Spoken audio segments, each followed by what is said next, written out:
नमस्ते, मैं प्रसाद प्रभु। आज हम मिलने आए हैं M Y Gangur global foundation के संस्थापक डॉक्टर रमेश गंगूर गुरुजी को। डॉक्टर रमेश गंगूर गुरुजी, इनकी पहचान सबको है।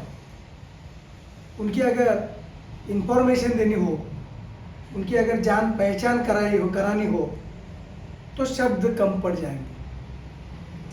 जिंदगी के राह पर चलने वाले हर एक इंसान को दुख से सुख तक, असमाधान से समाधान तक या अस्वस्थता से किसी अच्छे आनंद की राह पर चलने की खोज होती है। और ये जो खोज है वो उस खोज में अगर कोई यशस्वी हो सकता है तो वो गुरु की राह पे चल के हो सकता है।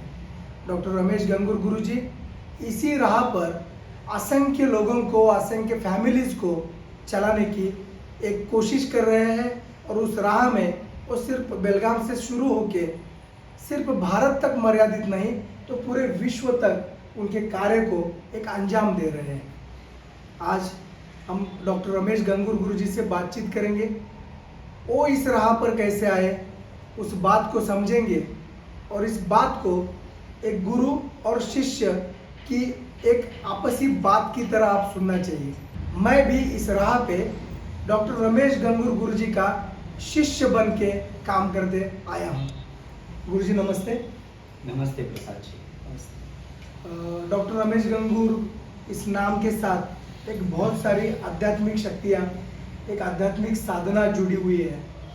बहुत सारे शिष्य हैं, उनकी वजह से M Y Gangur global foundation का काम सारे विश्व तक पहुंच चुका है। क्या आपको लगा था गुरुजी आपके बचपन में या आपकी तरुणाई में या जब आप शिक्षा ले रहे थे, क्या आपको लगा था कि आप इस राह तक जाएंगे? जब मैं 6 साल का बच्चा था तब पता नहीं ऐसी कोई शक्ति मुझे बार बार अंदर से बोल रही थी कि तेरा जीवन कुछ अलग है, लोगों से हटके है। लेकिन उस उम्र में वो सोचने का भी, क्या बोलते हैं उसमें, सोचने का वो उम्र ही नहीं था। तो मेरे घर पे मेरे पिताजी मतलब अध्यात्म में थे।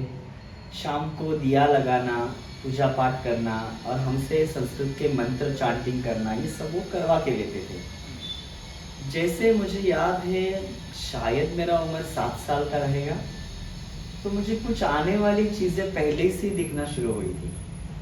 तो मैं मेरे पिताजी को बोला करता था कि अप्पा जी आप गांव को मत जाओ, अगर आप गए तो आपको बस नहीं मिलेगी, आपको एक रात बस स्टैंड पे गुजारना पड़ेगा।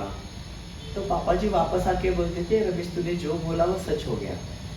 लेकिन धीरे धीरे जैसे मैं उम्र बढ़ता गया और हाई स्कूल कंप्लीट करके इंजीनियरिंग को जब आया तब जैसे बोलते ना दो सिंह आ गए। और ये सारे चीज़ों पे मुझे विश्वास कम होने लगा कि भगवान होते हैं, अध्यात्म होता है, हमें कोई चीज़ों की पूर्व कल्पना आती है। ये चीज़ों से मैं सच में परे हो गया। जैसे मेरा इंजीनियरिंग का फाइनल ईयर था तभी वास्तुशास्त्र का क्रेज चल रहा था और एज एन इंजीनियर मुझे वास्तुशास्त्र सीखना पड़ा।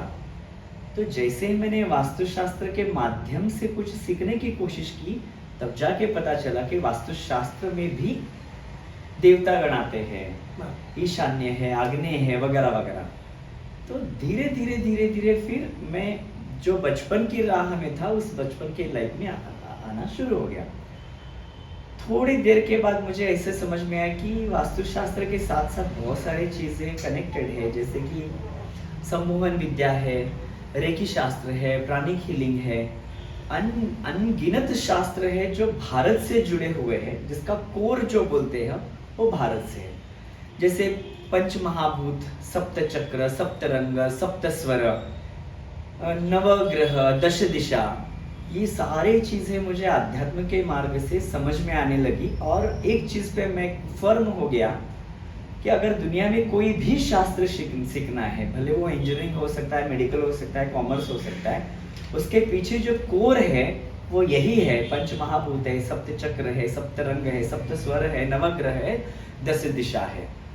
तो जैसे जैसे मैं अलग अलग शास्त्रों पे सीखता गया और एक मेरा बेसिक माइंड है, रिसर्च माइंड है, मैं कोई भी चीज़ें आसानी से एक्सेप्ट नहीं करता। उसके पीछे एक गहन अभ्यास करता हूँ, उसके पीछे रिसर्च करता हूँ। तो ऐसे करते करते लगभग 30 साल पहले मैंने रेकी सीखा और उसी दिन से मेरे फैमिली में मैं रेकी देना शुरू किया। और उसके जो रिजल्ट थे वो सरप्राइजिंग थे। मतलब समझो मेरे माँ को सर दर्द हो रहा है, एक 2 से 3 मिनट हस्त स्पर्श किया सिर के ऊपर, तो मेरी माँ बोलने लगी, अरे बहुत अच्छा लग रहा है, सुकून मिल रहा है, मेरा सर दर्द गया। पेट दर्द हो रहा है, जस्ट किसी का पेट दर्द हो रहा है तो पेट को हाथ रखा, 2-3 मिनट में ऐसे रिजल्ट आया कि मेरा पेट दर्द दूर हो गया है।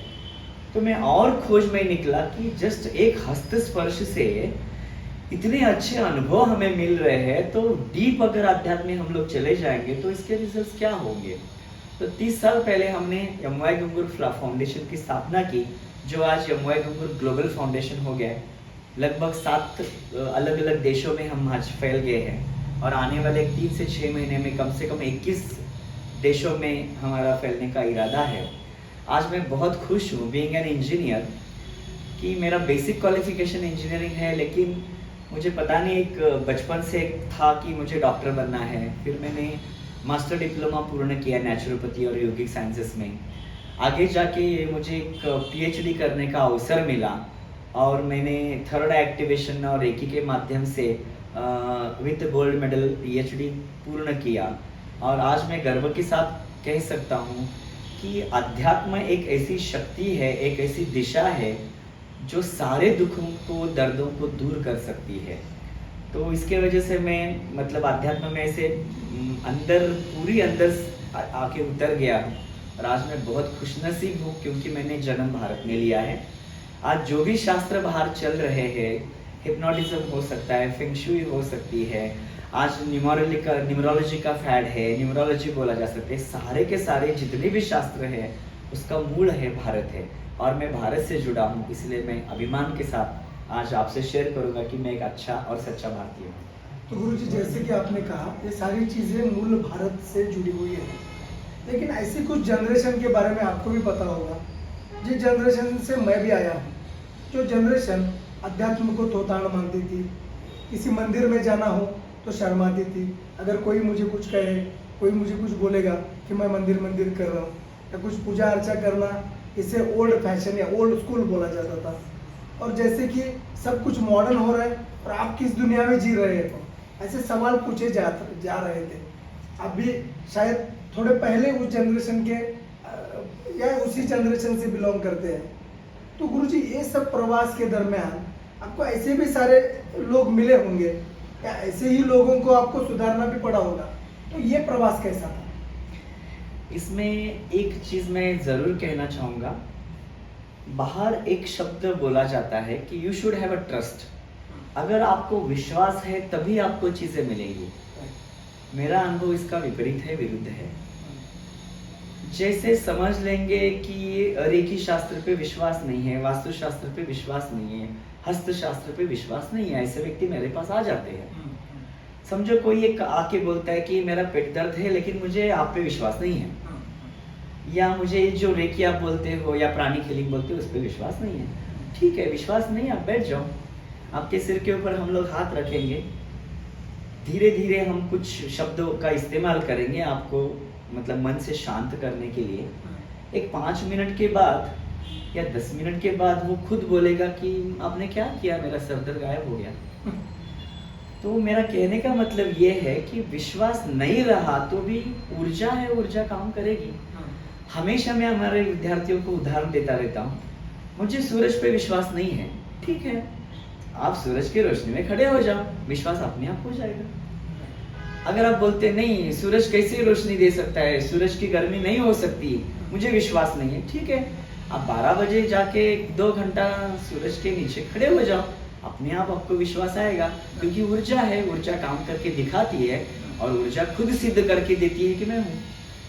तो इसी तरीके से आपका काम चलता रहा। हम रेकी के बारे में बात कर रहे थे अभी, आप जो एनर्जीज ट्रांसफर हो या कुछ ऐसी चीज़ें जिससे दुखी आत्मा को सुख मिले, दुखी शरीर को सुख मिले। ये रेकी जो है, शिक्षा लेने के बाद आप खुद पहले हीलर बने और आज आपने हीलर लोगों की एक फौज खड़ी कर दी है। बहुत सारे ऐसे मिराकल्स ट्रीटमेंट्स आपके लोगों ने किए हैं, आपके शिष्यों ने किए हैं और उसको आप मॉनिटर कर रहे हैं, उसके ऊपर रिसर्च चल रहा है। तो ये जो बातें हैं हमारे दर्शकों के लिए आप बहुत ही जानकार होगी, क्योंकि ये जानकारी जो है उनके लिए भी इम्पोर्टेंट होगी। तो मैं आपको रिक्वेस्ट करता हूँ कि उसके बारे में थोड़ा बोलिए। ठीक है। लगभग 30-32 साल पहले मैंने रेकी सीखी। उसका एक सबसे बहुत बड़ा प्रमाण ये है कि मेरे पिताजी परम पूज्य मुप्पण्णा गंगूर जी एक बॉर्न हीलर थे। उन्होंने कोई रेकी या कोई सीखे नहीं है, लेकिन वो अध्यात्म से जुड़े हुए थे। तो मुझे अभी भी याद है बचपन की चीज़ें। जब मुझे बुखार हुआ करता था तो उनके गोद में मैं सो जाता था। उनके सिर्फ हस्त स्पर्श से मेरा बुखार उतर जाता था, लेकिन तब मुझे पता नहीं था कि ये कोई विद्या हो सकती है। तो जैसे मैंने रेकी सीखी 30-35 साल पहले, तो मैंने अपने घर के परिवार के लोगों को ये हीलिंग देना शुरू किया और उसके रिजल्ट जो थे वो मिरेकलस थे और मैं अपने आप इस क्षेत्र में खींच के आया गया। तो शुरुआत में मैंने फैमिली लोगों को हीलिंग दिया। धीरे धीरे धीरे बढ़ते बढ़ते फैमिली लोग दूसरों को बोलते गए, नहीं नहीं मेरा बच्चा कुछ करता है, हाथ लगाने से सिरदर्द गायब हो जाता है, तकलीफें दूर हो जाती है। तो मैंने आजू बाजू के जो रिश्तेदार हैं उनको हीलिंग देना शुरू किया और उसके बाद ऐसे होता गया कि मतलब एक क्यों आने लगी। मतलब एक लगभग दिन में 50 लोग, 100 लोग, 150 लोग आने लगे कि हीलिंग चाहिए, आपके हाथ में कुछ जादू है क्या, आपके हाथ लगाने से ये सारी चीज़ें हो रही है। तो धीरे धीरे हमने इस फाउंडेशन का जन्म दिया और ये फाउंडेशन के जरिए हम सिखा रहे हैं। सैकड़ों विद्यार्थियों का एक बैच होता है। आज तक मेरे अंदाजे से कम एक 20,000 तो रेकी शिष्य मुझसे निकले हैं, हमसे निकले हैं और वो बहुत अच्छे हीलर्स बन गए हैं। हमने मेडिकल कॉलेज के साथ टाई अप किया है, उनके साथ रिसर्च कर रहे हैं और मुझे आशा है, विश्वास है कि आने वाले दिनों में भारतीय सारे शास्त्रों को हम प्रमाणित करेंगे और उसको एक शास्त्र बना के प्रूव करने की कोशिश करेंगे। आपने एक छोटा सा प्रश्न पूछा था जो मैं बातों बातों में निकल गया कि यंग जनरेशन जो है वो पूजा पाठ से परे है या उनको पता नहीं, थोड़ा सा इंसर्ट लगता है। उसके पीछे भारतीय लोग ही कारण है। एक सच में एक चीज मैं आपसे जरूर शेयर करना चाहूंगा। एक उदाहरण मेरे जीवन में है। मेरा 10वीं कक्षा पूर्ण हो गई थी, मुझे आगे जाके क्या करना है समझ में नहीं आ रहा था। ऐसे एक होटल का बोर्ड देखा मैंने, एस्ट्रोलॉजी है, सारे समस्याओं को दूर करते हैं। तो घर पे पूछा नहीं क्योंकि पता नहीं घर से क्या बोला जाएगा, और मैं उस रूम में चला गया और उनसे पूछा कि मेरा 10वीं हुआ है, आगे जाके मुझे क्या करना है। तो उन्होंने मेरा हाथ देखा और मैंने हस्तशास्त्र सीखा है। तब मेरा उम्र 11-12 साल था और मुझे नॉलेज था हस्त सामुद्रिक विद्या का। तो ये आदमी हाथ देख के जो बोलना शुरू किया, तब मुझे पता चला कि इसको तो 10% भी नॉलेज नहीं है और फेक रहा है। आगे जाके उसने मुझे ऐसे ब्लैकमेल करना शुरू किया कि वो बोलता है नहीं आपको बहुत अच्छा एजुकेशन मिलने वाला है, लेकिन बहुत बड़ा दोष है और उस दोष के लिए आपको कैसे बताऊं मुझे समझ में नहीं आ रहा है, लेकिन बताना ज़रूरी है। वो बोलता है कि ये बहुत बड़ी समस्या आपके जीवन में है और आगे जाके होने वाली है और इस समस्या का हरण आपको चाहिए तो अमावस्या के दिन 12 बजे आपको स्मशान में जाना पड़ेगा निर्वस्त्र होके और एक कुछ विधि करनी पड़ेगी। तो उस 15-16 साल का बच्चा अगर ये सुनता है तो उसके मन में क्या परिणाम होगा। लेकिन उसने जैसे कि मैं हमारे पैर में सांप छोड़ दिया था कि अभी मैं ना पीछे जा सकता हूँ ना उनके साथ आगे जा सकता हूँ, करना ही पड़ेगा। तो मैंने उनसे पूछा कि महाराज जी ये मैं कैसे कर सकता हूँ, रात को 12 बजे स्मशान में जाना मेरे लिए नामुमकिन है। तो जो भी थे, क्या नाम देंगे उनके लिए मेरे पास भी शब्द नहीं है। तो बोलते ठीक है फिर आपका काम मैं कर लूंगा, लेकिन मेरे जीव के लिए हानि होने वाली है। तो मुझे आपको तब उस जमाने में बोलता है 51,000 रुपये देना पड़ेगा, 51,000 रुपीज देना पड़ेगा। अब ये 15-16 साल का बच्चे के पास क्या होगा। तो वो गिड़गिड़ा के बोलने लगा कि महाराज जी मेरे पास इतना पैसा तो नहीं है। तो बोलता है ठीक है मैं आपके लिए आपका बड़ा काम कर लूंगा, आपके पास जितना है दे दो। अब ये 15 साल के बच्चे के पास क्या रहेगा। मेरे पास सब निकालने के बाद 100 रुपये निकले। तो बोलता है ठीक है अभी 100 रुपये दे दो काम होने के बाद आगे जाके दे दो। और मुझे तभी पता चला कि ये थोतांड है, बंधु है। ये बंधु है। फिर भी मैंने ठीक है चलो, मेरे हाथ से 100 रुपये जाता जाने तो कुछ नया चीज सीखने को तो मिला। तो 100 रुपये देके मैं बाहर आया, और उस उम्र से लेके आज तक मेरे दिमाग में यही चल रहा है कि हमारे शास्त्र को बदनाम करने वाले कौन है? तो यही तो भारतीय है। कोई हस्तशास्त्र के नाम पे लूट रहा है, कोई एस्ट्रोलॉजी के नाम पे लूट रहा है, कोई वास्तुशास्त्र के नाम पे लूट रहा है। क्योंकि एक तो आधा नॉलेज है, और दूसरा पैसे के लिए या लूटने के लिए इसका शास्त्र का अगर इस्तेमाल किया जा रहा है, तो इसमें प्रॉब्लम क्या हो रहा है? फॉर एग्जाम्पल, अगर मैं कोई एस्ट्रोलॉजर के पास जाता हूँ और कोई एस्ट्रोलॉजर मुझे बोलता है कि आपको ये विधि करनी है, उसके बाद रिजल्ट आएगा। बदनसीब से मुझे रिजल्ट नहीं आता है। कोई वास्तुशास्त्रज्ञ मेरे पास आके बोलता है कि नहीं, ये सारी चीजों को आपको बदलना है, और ये बदलने के बाद या कुछ वस्तुएं रखने के बाद आपको रिजल्ट आएगा। लेकिन बदनसीब से मुझे रिजल्ट नहीं आता है। लेकिन हम भारतीयों का प्रॉब्लम क्या है कि रिजल्ट किसने नहीं दिया, कि व्यक्ति ने नहीं दिया, ये हम सोचते नहीं हैं। हमारे मन में एक ही ख्याल आता है कि वास्तुशास्त्र बकवास है, एस्ट्रोलॉजी बकवास है, पामिस्ट्री बकवास है। और इसके वजह, ऐसे लोगों की वजह से हमारे जो पुरातन शास्त्र है, जो आज रिसर्च करने के बाद बड़े बड़े देशों के शास्त्रज्ञ भारत के पीछे है, संस्कृत के पीछे है, संस्कृति के पीछे है, वेदों के पीछे है, वो शास्त्र हमने ही खुद के हाथ से बदनाम किया है। तो आज का जो जनरेशन है, उनको ये साइंटिफिकली पता नहीं है। उनको सिर्फ इतना पता है कि एस्ट्रोलॉजी ऐसे होता है और इसके वजह से रिजल्ट नहीं आते हैं, ये पामिस्ट्री या हस्त सामुग्री विद्या ठीक नहीं है। तो उनके मन में एक भ्रम है, वो सच्चाई नहीं है। लेकिन आजकल के जनरेशन के बच्चों के बारे में, जनरेशन के बारे में एक चीज मैं जरूर कहूंगा, वो एक टोकी है, मतलब एक साइडेड है। अगर वो पॉजिटिव है तो एक्सट्रीम पॉजिटिव है, अगर वो नेगेटिव है तो एक्सट्रीम नेगेटिव है। अगर इस जनरेशन को हम सही दिशा देने में कामयाब हो जाएंगे, तो ये जनरेशन भारतीय विद्याओं को आगे जाके संपूर्ण विश्व में फैलाएगा, और शास्त्रीय दृष्टया प्रमाणित करने के लिए हमारे विद्यार्थी सक्षम हैं। तो हमारा ये कर्तव्य है कि पुरातन शास्त्र को मॉडर्न साइंस के साथ जोड़ के, हमें पुरातन शास्त्र मॉडर्न साइंस के साथ कैसे जुड़ जाते हैं, उसका प्रमाण मॉडर्न साइंस से हम कैसे देने में कामयाब हो सकते हैं, ये चीजें हम शास्त्रीय दृष्टया या वैज्ञानिक दृष्टया उनको प्रूव करके दिखाएंगे। तो आई एम वेरी श्योर आजकल का जनरेशन अध्यात्म में आसानी से आ जाता है। तो जैसे कि आपने थर्ड आई बोला, और इसके पहले जो आप बोल रहे थे कि न्यू जनरेशन और ऐसे कुछ लोग जो भारतीय शास्त्रों के बारे में कुछ गलत फैला रहे हैं, एक्चुअली मैं आपको मिलने उसी कारण से आया। मैंने आपके थर्ड आई के एक्टिवेशन के बारे में आंखें बंद करके जो बच्चे कुछ बात कर रहे हैं, इस बारे में कहीं पढ़ा, कहीं सुना। मेरे कलीग ने भी मुझे बोला, जो मेरे गुरु के समान है, कि ऐसे ऐसे रमेश गंगूर गुरु जी हैं, और वो आंख बंद करके ऐसा सिखा रहे हैं बच्चों को कि वो बच्चे आंख बंद करके भी कुछ भी बोल सकते हैं। तो मैंने भी आपको इसी तरह बंधु समझा, सही है। और मैं आपको मिलने आ गया, और मैंने देखा कि यहाँ पे चलता क्या है, कुछ अलग चल रहा है क्या, क्योंकि वो ज़माना ही ऐसा था।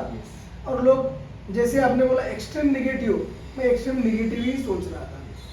और जब मैं यहाँ पे आया, आपका जो थर्ड आई का एक्टिवेशन का कोर्स है, उस कोर्स का भागी बना, मेरे कुछ रिलेटिव्स, एक किसी लोगों को उसमें डाला, और जो परिवर्तन देखा, उसके बाद में वही आपका शिष्य बन गया। तो मैं हमारे दर्शकों को बोलने की आपको एक विनती करता हूँ कि एक्चुअली आप जो ये कर रहे हैं, तो आप ये बोलिए कि थर्ड एक्टिवेशन और उसके बारे में वजह से जो भी परिवर्तन ला रहे हैं आप, वो आप ही बोलिए। तो लगभग 10 साल पहले हमने थर्ड एक्टिवेशन कोर्स शुरू किया। बाहर जापान, अमेरिका से मिडब्रेन एक्टिवेशन नाम से आया हुआ एक कोर्स भारत में है, लेकिन बताने में खुशी होती है कि इसका भी मूल भारत में है। गांधारी विद्या के नाम से ये जाना जाता है। आज्ञा चक्र जागरण करके बोला जाता है। हमारे ऋषि मुनियों को दिव्य दृष्टि थी, और उसका प्रमाण है कि जो नवग्रह आज नासा ने प्रूव किया है या वैज्ञानिकों ने प्रूव किया है, आज हम चंद्रमा तक जा पहुंचे हैं, मंगल तक जाना पता नहीं और कितने साल लेगा, लेकिन हजारों हजारों साल पहले जो भारत के वैज्ञानिक थे, जो ऋषि मुनि के नाम से जाने जाते हैं, उन्होंने हजारों हजारों साल पहले नवग्रह का शोध लगाया है। नवग्रह की पूजा हम हजारों साल से करते आए हैं, तो ये भारत के लिए कोई नई चीज नहीं है। तो जैसे ये चीज मैंने बहुत साल पहले अमेरिका जापान से ऑनलाइन सीखा, तब मैंने प्रयोग करना शुरू किया कि आंखें बंद करके पट्टी बांध के देखा जा सकता है क्या। तो मैंने प्रयोग मेरे फैमिली के मेंबर्स पे, मतलब मेरे कुटुंब के सदस्यों पे शुरू किया और रिजल्ट्स पता नहीं मिराकुलस रिजल्ट आने लगे। एक उदाहरण मैं आपको जरूर देना चाहता हूँ कि ये जो बच्चे थर्ड एक्टिवेशन कोर्स कंप्लीट करते हैं, आंखें बंद करने के बाद कोई भी चीज वो पहचान लेते हैं। उदाहरण ये रुमाल है, इसका रंग व्हाइट है, ये सामने अगर व्यक्ति है तो हाँ ये पिंक कलर की उन्होंने शर्ट पहना है, ऐसे ऐसे कलर की उन्होंने पैंट पहनी है और हाथ में कुछ ऐसी चीजें, ये बच्चे हमारे आंखें बंद करके देखते हैं। लेकिन जो मैंने कोर्स फैमिली मेंबर के लिए शुरू किया, उसका परिणाम इतना अच्छा था कि मैं खुद हैरान हो गया। उदाहरण, मैंने आंखें बंद करके पट्टी बांध के मेरा खुद का रुमाल उनके पास दिया, बच्चों ने आंखें बंद करके इसको स्कैन किया हाथ से और बोलते कि हाँ ये वाइट कलर का रुमाल है और ये जो व्यक्ति है उनका ऑरा वाइट है, मतलब प्रकाश है उनका प्रकाश है, उनका प्रकाश में वाइट कलर दिखाई दे रहा है। ये व्यक्ति अध्यात्म से जुड़ी हुई है, इनका नाम आर से शुरू होता है, इनका सरनेम जी से शुरू होता है। बाद में बोलते कि गुरुजी आपका रुमाल है। तब जाके पता चला कि ये जो कोर्स करके हमने शुरू किया है कुछ अलग रूप रंग ले रहा है, क्योंकि मैंने जो सीखा था आंखें बंद करके व्यक्ति को या चीजों को पहचानना है, ये एनर्जी को पहचानने लगे थे। तब मैं एक जगह पे मैं खुद सोचने पे मजबूर हो गया कि ये बच्चे कुछ अलग से कैसे निकल रहे हैं। तो मैंने जो बाहर देश से जो सीखा था, कैंडल लाइट मेडिटेशन सीखा था, तो मैंने कैंडल लाइट मेडिटेशन नहीं लिया, हमारे भारत के हठ योग का मैंने दिया त्राटक शुरू किया। तो वहां पे कुछ मुझे वाइब्रेशंस दिए थे, वो वाइब्रेशन को हटा के मैंने घंटानाद, शंखनाद, फिर ये सारे चीजों को मैंने बच्चों को देना शुरू किया और आध्यात्मिक रूप से मैंने ये कोर्स को बच्चों को शुरू किया। और इसके जो परिणाम थे वो मतलब जैसे प्रसाद जी आप ही बताते हैं कि गुरुजी मैं आपके पास आया तो ये सारा छूट है करके, और आप जो बच्चों का रिजल्ट देके हैरान हो गए थे, तभी मुझे भी पता चला कि ये कोई आम चीज नहीं है। और इसका भी श्रेय मैं भारत को देता हूँ। भारतीय परंपरा में, भारतीय मंत्रोच्चार में इतनी शक्ति है कि हमारे बच्चे बहुत कुछ कर पाते हैं। गुरुजी अपने छोटे बच्चों के लिए तो ये प्रयोग किया था, हम उसके साक्षी हैं जी। हमने हर एक बच्चे को जो भी अलग अलग दिखता था उसका परीक्षण हम करते थे, पर वो कुछ चीज़ें ही अलग थी, वो उसकी बातें ही अलग थी। आगे जाके आपने बड़े लोगों के लिए, प्रौढ़ लोगों के लिए भी थर्ड एक्टिवेशन शुरू किया और उससे आपके हीलर्स को जो reiki 1, reiki 2, reiki master, grand master करके जो थर्ड एक्टिव करके होता है जिनका, उनके जो मिराकुलस हीलिंग हो रहे हैं उसके बारे में थोड़ा बोलिए, क्योंकि वो जो चीज़ें हैं शायद कोई उसे जाने या पहचाने या कोई उसे क्या बोले, जो आपके ही शब्दों में आपको बोलना चाहिए उसी चीज़ों में। यस प्रसाद जी, इसमें एक चीज से मैं शुरू करूंगा कि जिनको हमने रेकी या जो भी आध्यात्मिक शक्तियाँ प्रदान की है, सिखाया है, उनको एक चीज मैंने सिखाई है कि आपको ये करना है तो सेवा के माध्यम से करना है, सेवा करके करना है। ठीक है, पैसा वो देंगे, गुरु दक्षिणा करके देंगे, वो बात अलग है, लेकिन आप पैसे के लिए अगर एक कर रहे हैं तो आपके रिजल्ट अच्छे नहीं आएंगे। एक कर्म योग से माध्यम से आप जाएंगे तो आपको रिजल्ट अच्छे मिलेंगे। तो आज मेरे हजारों हीलर्स है, लेकिन उसमें कुछ ऐसे चंद हीलर है जो सच में डेडिकेटेड है। सुबह 3 बजे उठते हैं, फिर अग्निहोत्र करते हैं, पूजा पाठ करते हैं, हवन करते हैं, ध्यान धारणा करते हैं और उसके बाद वो पेशेंट्स को हील करते हैं। डेफिनेटली उनके रिजल्ट्स बहुत ही ज़्यादा अच्छे हैं। ये हीलर्स का हो गया। बहुत सारे केसेस मेरे पास है विद मेडिकल एविडेंसेस है कि पहले का रिपोर्ट ये था और हीलिंग करने के बाद रिपोर्ट बदला है। अनगिनत केसेस है, अनगिनत रिजल्ट्स है। लेकिन साथ में जैसे प्रसाद जी आपने मुझे पूछा कि बड़ों को भी थर्ड एक्टिवेशन लिया जा सकता है क्या, हम लोग ले रहे हैं। तो प्रयोग के माध्यम से मैंने आज तक 10 बैच लिए हैं। जो मेरा पहला ही बैच था उसमें 70-80 विद्यार्थी थे, शामिल थे। उनमें से कुछ ऐसे विद्यार्थी बन गए जो मतलब हद पार है, और वो कोइंसिडेंटली वो हीलर भी है। तो जब वो हील करते हैं तब उनको दिखता है कि इस प्रॉब्लम का रूट कॉज क्या है। एक उदाहरण के माध्यम से एक उदाहरण दे रहा हूँ कि फॉर एग्जाम्पल किसी का पेट दर्द हो रहा है करके कोई पेशेंट आता है, और हमारे हीलर जब उनको पेट को हील करना शुरू करते हैं तो इनको कोई दृश्य दिखता है और सडनली पूछते हैं क्या आपने कल पानी पूरी ज्यादा खाया है। तो जो पेशेंट आया रहता है वो शॉक में हो जाता है कि नहीं आपको कैसे पता चला कि मैं पानी पूरी खाया हूँ, नहीं आपने ज्यादा खाया ये भी कैसे बताया। तो ये हीलर बोलते कि नहीं पता नहीं, हमें एक दृश्य दिखा जिसमें आप पानी पूरी खा रहे हो, ये दिखा है। तो इसका मतलब क्या है, पेट दर्द लेके आया हुआ पेशेंट का रूट कॉज क्या है, उसने पानी पूरी ज्यादा खाया इसलिए उसको पेट दर्द हो रहा है। तो ये मिरेकल चीजें हमारे हीलर्स के साथ शुरू हो गई है। तो हीलिंग करते करते कुछ दृश्य सामने आके जाना, और वो दृश्य जो है वो पेशेंट को कनेक्ट होना, ये उससे हीलिंग क्षमता भी बढ़ रही है और हम रूट कॉज को प्रॉब्लम कंप्लीट करें। और एक उदाहरण मैं डेफिनेटली देना चाहता हूँ। हीलिंग करते करते करते करते किसी हीलर को स्लीपर दिखने लगे। तो जो पेशेंट था उनके नीज पेन थे, घुटने दर्द थे, बहुत सालों से घुटने दर्द हो रहे थे उनके, और पता नहीं उनके पैर के वगैरह तकलीफें थे। तो जैसे वो हील कर रहे लगे उनको स्लीपर दिखाई दे रहे। तो हीलर सोचते कि मुझे स्लीपर क्यों दिखाई दे रही है। तो धीरे धीरे उनको समझ में आया कि इनको स्लीपर पहन के चलना है घर पे। तो बाद में इन्होंने पूछा कि आपके जो भी दर्द हो रहा है शायद आपके घर के जो टाइल्स हैं ना उसकी वजह से आपको तकलीफ हो रहा है, तो आप स्लीपर डालना शुरू करो, ये दर्द कम हो गया। तब वो पेशेंट ने बोला कि हाँ मैं पहले स्लीपर इस्तेमाल करती थी तब दर्द नहीं था, अभी स्लीपर छोड़ा इसलिए दर्द हो रहा है। तो मेरा कहने का ये मतलब नहीं कि घर पे आप स्लीपर पहन के चलो, लेकिन कुछ टाइल्स ऐसे होते हैं कि जो ठीक नहीं है हमारे शरीर के लिए, तो उसका रूट कॉज उसको मिला और उसका प्रॉब्लम का हल मिल गया। ऐसे अनगिनत केसेस है जो हीलिंग के दौरान हमको थर्ड आई से या आज्ञा चक्र से वो दृश्य दिखना और हमको सही रास्ता दिखाना या रूट कॉज को ट्रीट करना। तो गुरुजी ये जो दिख रहा है, हीलिंग हो रहा है और बहुत लोगों को हेल्प हो रहा है, इसी सारे प्रोसेस पे एक यूनिवर्सिटी की तरफ से और आपके ग्लोबल फाउंडेशन की तरफ से कुछ रिसर्च भी हो रहे हैं। तो ये क्या चल रहा है?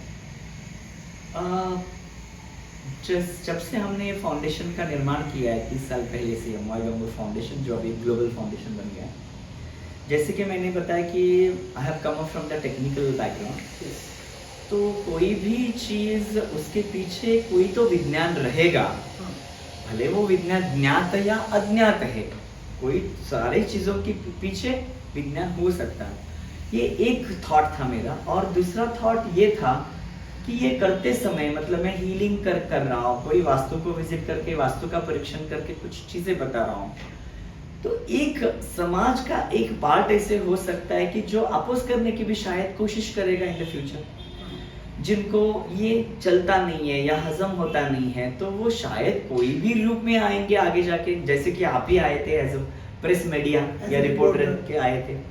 तो तभी मुझे ऐसे लग रहा था कि शायद कोई भी आ सकता है, कोई भी रूप लेकर, जो हमारी शायद परीक्षा करेगा और अंत में जाके इसको सिद्ध करो करके दिखा सकता है। तो मेरा शुरू से ये प्रयास रहा है कि जो भी हमारे भारतीय पुरातन शास्त्र है उसके पीछे का साइंस खोज निकालने का। तो जैसे हमने रिसेंटली जो मैंने पीएचडी किया है वो उसका विषय ही मेरा थर्ड एक्टिवेशन और रेकी विद्या है। और मैं सौभाग्यशाली हूँ कि केएलई टेक्नोलॉजिकल यूनिवर्सिटी के सदस्य हेड ऑफ द डिपार्टमेंट जो मेरे विद्यार्थी रहे हैं रेकी के, तो उन्होंने मुझे प्रोत्साहित किया और उनके पूरे ईजी मशीनरीज वगैरह लेके वो हमारे पास आए और हमने बच्चों पे उसका प्रयोग किया कि आंखों पे पट्टी बांधने के बाद या बांधने से पहले या उनके सिर के ऊपर मैंने हाथ रखा और उनको कुछ दीक्षा दिया, कुछ एनर्जी उनमें ट्रांसफर किया, तो बिफोर और आफ्टर में कुछ तो बदलाव आना चाहिए। तो हमने ब्रेन वेव्स पे काम किया और हमें अनबिलीवेबल रिजल्ट्स मिले हैं। जो ब्रेन वेव्स पहले पाए गए थे वो हीलिंग के बाद या जब वो आंखों पे पट्टी बांध के ब्लाइंड फोल्डेड कुछ एक्टिविटीज कर रहे थे तो उनमें ट्रेमेंडस ब्रेन वेव्स में डिफरेंस नजर आया हमको। और मैं सौभाग्यशाली हूँ कि केएलई टेक्नोलॉजिकल यूनिवर्सिटी से हमें सर्टिफिकेट मिला योर रिसर्च इज सक्सेसफुल। तो ये चीज करने का सबसे पहले मेरा इरादा था क्या कि अगर कोई भी आड़ा टेढ़ा प्रश्न लेके आए तो मेरे पास कुछ तो साइंटिफिक एविडेंसेस होना चाहिए। उसके साथ साथ तो हम फिजिकली एविडेंस देते ही है, जैसे कि ये प्रेस रिपोर्टर है आंखें बंद करके कैसे दिखता है तो हम ओपन छोड़ देते हैं, सर जी आप अपना कोई भी कपड़ा लेके आ जाओ। यहाँ तक कुछ रिपोर्टर्स यहाँ पे ऐसे आए थे कि वो गेहूं का आटा लेके आए, उसमें पानी डाला, उन्होंने आंखों पे लगाया, उसके ऊपर पट्टी बांधी, फिर भी हमारे बच्चे हमारे सक्षम थे पढ़ने में।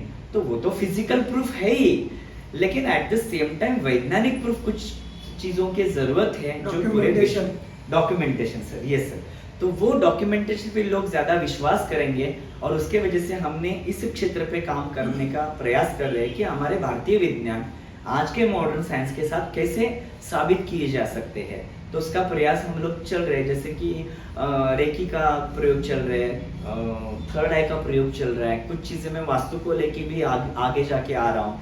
नॉर्थ ईस्ट कॉर्नर में सबसे पावरफुल एनर्जी होती है तो वहाँ पे क्यों ज्यादा होती है वगैरह वगैरह।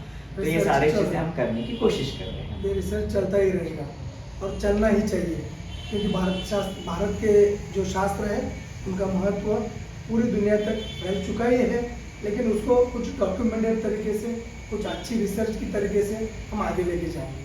तो गुरुजी आपका ये जो काम है, जो हीलिंग आप सिखाते हैं, थर्ड एक्टिवेशन करते हैं, इसके लिए मुझे तो पता नहीं कि आप कोई एडवर्टाइजमेंट्स करके लोगों को आपके पास बुलाते हैं, आपने ऐसा पहले से कभी नहीं किया।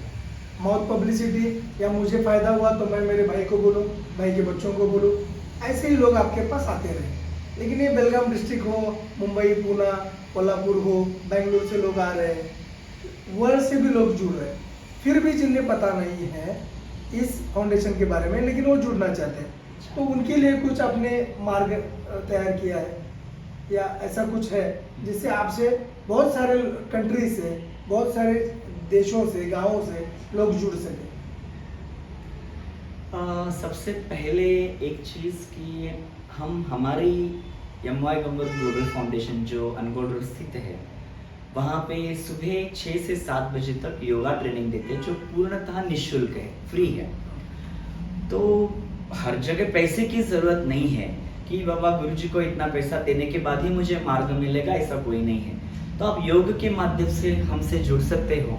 सुबह 1 घंटा अगर आप यहाँ पे बिताते हो तो हम लोग आपको योग क्या है, साधना क्या होती है, ध्यान धारणा क्या है, मेडिटेशन क्या है, मेडिटेशन से हमको ब्रेन को, माइंड को, शरीर को क्या बेनिफिट होते हैं, सारे सिखाते सिखाते हम लोग आपसे करवाते हैं। आगे का कुछ चीज़ें ये है कि लोग मेडिटेशन या ध्यान के लिए हमारे पास आ जाते हैं और उनके लिए कुछ अलग सा कोर्स वो चाहते हैं। तो मैं उनको ये बोलता हूँ कि आपको ध्यान करने के लिए बड़े कोर्स करने की ज़रूरत नहीं, आप योग के माध्यम से ध्यान कर सकते हो। लेकिन अगर आपको अध्यात्म में ही बहुत कुछ साधना करनी है तो डेफिनेटली मैं सबको रेकमेंड करता हूँ रेकी कोर्स। रेकी का भारत का अर्थ है स्पर्श चिकित्सा, मतलब हस्त स्पर्श से अनगिनत रोगों का निवारण किया जा सकता है। जिस रोगों में शारीरिक बीमारी है, मानसिक बीमारी है, आध्यात्मिक कुछ प्रश्न चल रहे हैं, घर पे पारिवारिक कुछ दोष है, सामाजिक कुछ प्रॉब्लम चल रहे, तो सारे समस्याओं का हल रेकी के माध्यम से जा सकता है। तो रेकी का एक सिंपल डेफिनेशन में जाऊंगा, फिर आपका अगला प्रश्न आप पूछ सकते हो। रेकी का अर्थ है, रेकी जापान का शब्द है जिसका अर्थ है आध्यात्मिक शक्ति या दैवी शक्ति, जिसको ही रेकी बोला जा सकता है। ब्रह्मांड में कुछ शक्ति ऐसी है जिसको हम आध्यात्मिक शक्ति, प्राण शक्ति, कॉस्मिक एनर्जी या वाइटल फोर्स बोलते हैं। तो वो वाइटल फोर्स को खुद की तरफ अट्रैक्ट करके हमारे शरीर के भीतर लेना है। हमारे शरीर में 7 चक्र होते हैं आध्यात्मिक शरीर में, मूलाधार चक्र से सहस्त्रार चक्र तक, वो सारे चक्रों को एक्टिवेट करना है। अगर ये सारे चक्र एक्टिवेट हो जाते हैं, हमारा ऑरा बढ़ जाता है, तो हम पूरी तरह से स्वस्थ हो जाते हैं और हमारे हाथ से प्रचंड शक्ति बहने लगती है, जिसके आधार पर या जिसको इस्तेमाल करके हम किसी को भी कोई भी समस्या का निवारण दे सकते हैं। गुरुजी, आपके सारे शास्त्र, सारी शिक्षाएं, सारे अभ्यासक्रमों के बारे में आपने हमारे दर्शकों को बताया। मैं ऐसे पूछ रहा हूँ कि सब लोग ही यहाँ पे आएंगे या जुड़ेंगे या रेकी सीखेंगे, ये मुझे पता नहीं, लेकिन मेरे दर्शकों को मुझे आपकी तरफ से एक गिफ्ट देना है। वो गिफ्ट ये होगा कि आप बताइए, कॉमन फैमिली है, बहुत सारे काम धंधे करते हैं, अपने घर का काम हो, पढ़ाई हो, सब हो, उनको एक हैप्पी लाइफ जीने के लिए सुबह से लेकर शाम तक अगर कोई ऐसा कान मंत्र या ऐसा कोई उपाय अगर आप दे सकते हैं तो प्लीज उन्हें दीजिए। वाह, क्या बात है प्रसाद जी, धन्यवाद ये प्रश्न पूछने के लिए, क्योंकि इसकी समाज के लिए ज़रूरत है। सबसे पहले भारत ने हजारों हजारों हजारों लाखों साल से बताया है ब्रह्म मुहूर्त का महत्व। तो आपको ब्रह्म मुहूर्त में उठना है। ब्रह्म मुहूर्त तो क्या है उसके लिए फिर आगे हम चर्चा करेंगे, लेकिन सुबह 3:30 से लेके 5:30 बजे तक, लेकिन हम समय नहीं काउंट करते। सूर्योदय से 1.5 घंटा पहले, सूर्योदय से 2.5 घंटा पहला उठना बहुत शुभ कारक होता है। प्रचंड मात्रा में कॉस्मिक एनर्जी होती है, ओजोन का वायु भरपूर मात्रा में होता है। तो इस समय में अगर आप उठते हो और ध्यान धारणा करते हो या पूजा पाठ करते हो तो नंबर 1 पे आपको बहुत कुछ ऊर्जा मिलेगी, आपका मन शुद्ध हो जाएगा, सात्विक हो जाएगा। उसके साथ साथ कुछ योग के बारे में जान ले, प्राणायाम करें, योगासन करें, सूर्य नमस्कार करें। साथ में मैं आपको सच में कुछ चीजें बताऊंगा जिसपे पूरे के पूरे ब्रह्मांड में, पूरे समस्त जगत में इसके ऊपर रिसर्चेस हो रहे हैं। हमारे जो भी वैदिक मंत्र दिए हैं, ओम से लेके गायत्री मंत्र का जाप करो या महामृत्युंजय का जाप करो, इससे प्रचंड मात्रा में ऊर्जा घर पे निर्माण हो जाती है और जिस ऊर्जा के वजह से बच्चों में प्रचंड मात्रा में परिवर्तन आना शुरू हो जाते हैं। आज मैं आपको बताने में बहुत प्राउडनेस फील करता हूँ, अभिमान फील करता हूँ। जो भी मेरे पास से बच्चे ने थर्ड आई के जरिए रेकी के माध्यम से कुछ कोर्सेज किए हैं, आज वो यूनिवर्सिटी में टॉप है। उदाहरण ऐसे भी है कि 8th 9th 10 में बच्चे मेरे पास आ जाते हैं, उनके माता पिता बोलते हैं वो ये बच्चा हार्डली 50% ले रहा है, बहुत मेहनत लेने के बाद वो 50% ले रहा है। आज वैसे बच्चे 95% तक गए और यूनिवर्सिटी में टॉपर है। तो इसके पीछे राज क्या है? एक तो फोकस्ड माइंड नहीं थे, डिस्ट्रैक्टेड माइंड थे, पॉजिटिव थिंकिंग नहीं था, हर एक चीजों में नेगेटिव सोचना ही था। तो आप जैसे कि घर पे पूजा पाठ करेंगे, सुबह अग्निहोत्र का विधान है वो करेंगे, सुबह ब्रह्म मुहूर्त में उठेंगे, प्राणायाम करेंगे, कुछ ध्यान धारणा करेंगे तो आप में बहुत बड़ा प्रचंड परिवर्तन हो जाएगा। साथ साथ में आपको कुछ चीजें मैं आपको जरूर बताऊंगा। ट्राई टू बी वेजिटेरियन, आपको शाकाहारी बनना ज्यादा जरूरी है या अच्छा है। जो अपना शाकाहारी बनेंगे तो आपके लिए बहुत सारे फायदे हमने सिद्ध किए हैं। साथ साथ में एक चीज आपको जरूर ऐड करूंगा, शायद छोटे बच्चे हो बड़े हो, सब में एक गलती जरूर प्रचंड मात्रा में बढ़ रही है, वो है नेगेटिव थिंकिंग। खुद से ही विश्वास उठ गया है, लोगों पे तो छोड़ ही दो, मुझ में ही विश्वास नहीं कि मैं कुछ कर पाऊं। तो उसका एक ही कारण है कि हमारा थॉट जो पैटर्न है वो गलत है, जिसे हम नेगेटिव थॉट पैटर्न बोलते हैं। हमेशा पॉजिटिव सोचें। भगवान श्री कृष्ण बोल के गए गीता में, जो हुआ अच्छा हुआ, जो हो रहा है अच्छा हो रहा है, कल जो भी होगा अच्छा ही होगा। ये सोच के अगर हम लोग अपने दिनक्रम करते हैं और पॉजिटिव एटीट्यूड रहते हैं तो हमारा यश मतलब क्या बोलते हैं, कंफर्म है। धन्यवाद। धन्यवाद गुरुजी, हमारे चैनल के लिए आपने समय दिया, इतनी सारी महत्वपूर्ण बातें हमसे की और हमारे दर्शकों के लिए कुछ टिप्स भी दिए। गुरुजी के साथ जुड़ना है तो उनकी वेबसाइट या उनके एड्रेसेस या उनका digital presence, social media presence, उसके बारे में जो भी डिटेल्स है हम डिस्क्रिप्शन में देंगे। तब तक एक अपना पहला वीडियो है गुरुजी के इंटरव्यू का, आप देखिए, हमारा चैनल सब्सक्राइब करें, लाइक करें और दूसरों के साथ शेयर भी करें। धन्यवाद। प्रसाद जी, आपके लिए धन्यवाद। आप मेरे बहुत अच्छे विद्यार्थी हो। आप एक कॉमन विद्यार्थी में से नहीं आते हो, आप मीडिया से हो, प्रेस रिपोर्टर के माध्यम से हो।